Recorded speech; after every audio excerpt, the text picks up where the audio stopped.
Picture this for a second. You're looking over your bank statements and it hits you. You're just bleeding hard-earned money on a business that doesn't even operate anymore. Look, you formed your LLC with the absolute best of intentions. But, plans change. Maybe a partnership dissolved, or maybe you just want to simplify your taxes. It literally happens to the best of us. But leaving an inactive limited liability company just sitting around, that's one of the most expensive mistakes a business owner can make. Welcome to This Explainer. Today, I'm going to show you exactly how to stop that financial leak and legally dissolve an unused LLC in the state of West Virginia, step by step. Now, you might be thinking to yourself, well, if I'm not actually doing any business, I can just ignore it, right? Oh man, please don't do that. Ignoring an unused LLC is basically a recipe for disaster. If you don't formally close it down, your business is still 100% legally active in the eyes of the state.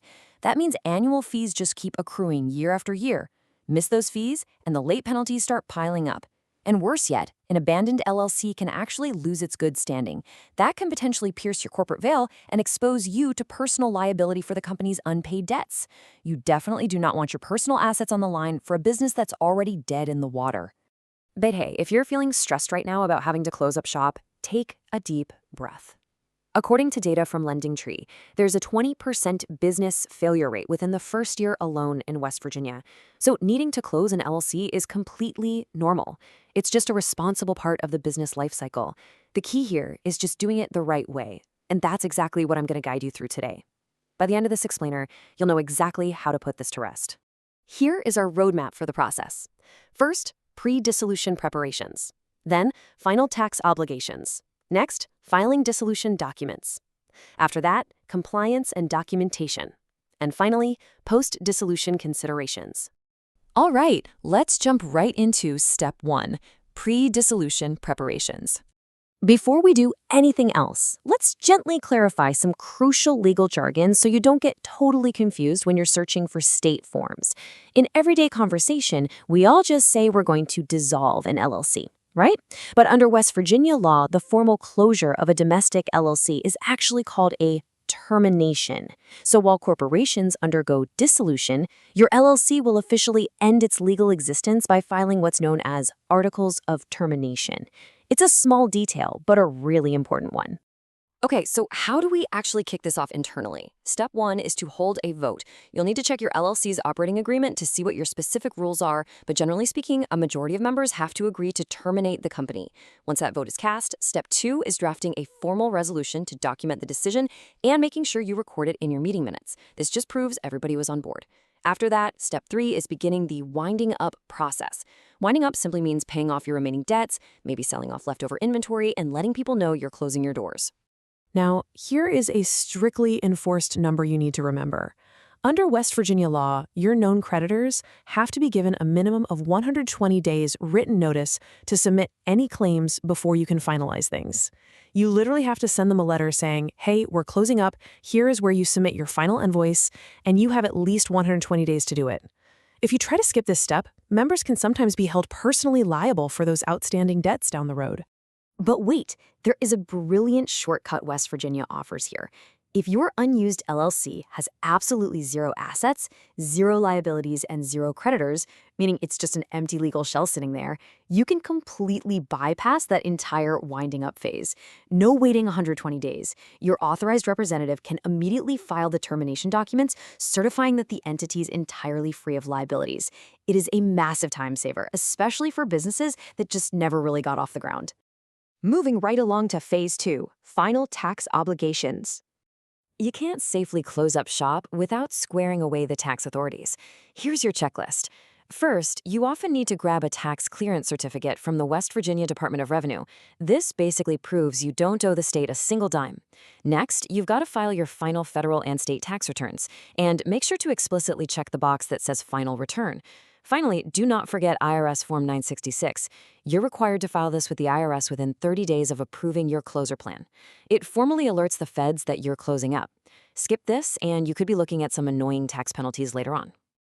That brings us to the main event, Part 3, Filing Dissolution Documents. I really want to emphasize that termination is a formal legal action. It requires official state approval. You can't just cancel your business by phone, you can't send a casual email, and you certainly can't just stop operating and assume the state will figure it out on their own.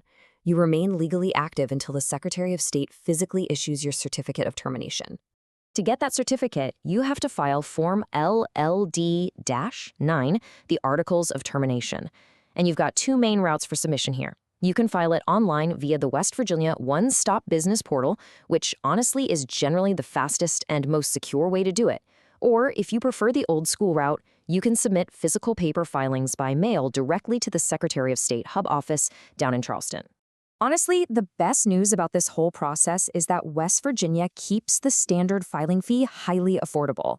It's going to cost you just $25 to file your articles of termination, and that's the same whether you do it online or by mail. But what if you are in a huge rush? Let's say you're closing this business to immediately start a new one, or you're trying to beat the buzzer before tax season hits. West Virginia offers some pretty incredible expedited services. For an extra $25, you get next business day processing. For $250, they'll handle it in 2 hours.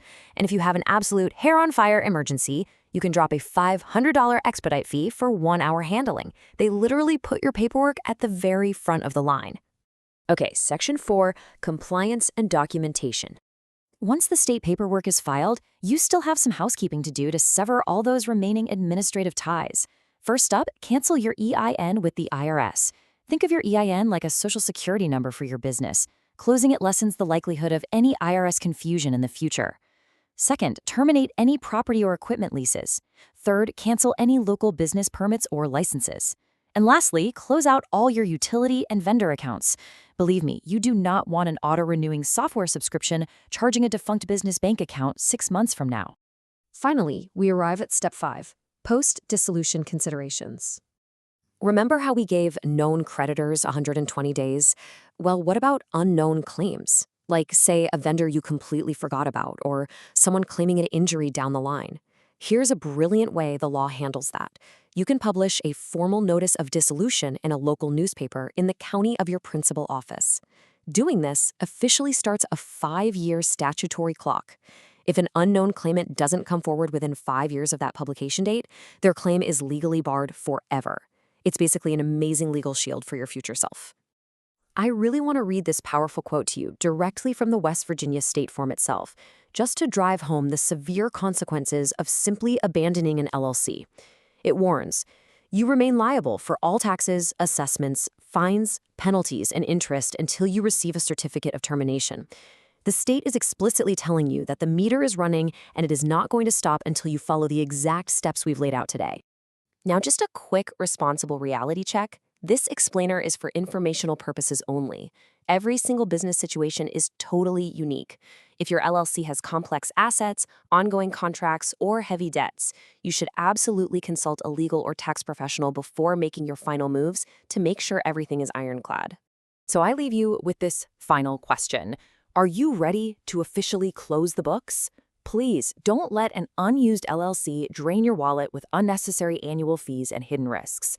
You now have the exact roadmap to cut those ties, protect your personal assets, and move forward to your next great adventure.